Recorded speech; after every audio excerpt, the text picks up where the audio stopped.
ওস্তাদ, প্রথমত সুন্দর দেখে পরিষ্কার পরিচ্ছন্ন মতো একটা গরুর গোয়াল সিলেক্ট করতে হবে। এই দাঁড়া, গরু গোয়াল তো পাছি, আগে দেই গরু আছে নাকি। ওকে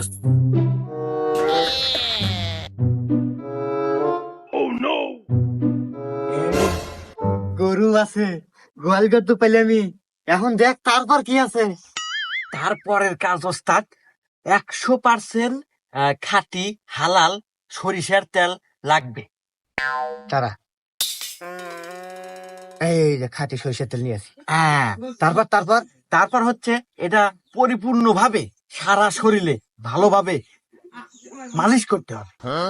আচ্ছা, মালিশ করবানে। তারপর তারপর তারপর হচ্ছে খুবই সতর্কতার সহিত সেই গোয়ালে প্রবেশ করতে হবে।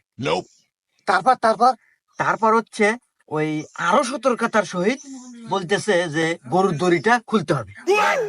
খুললাম। তারপর তারপর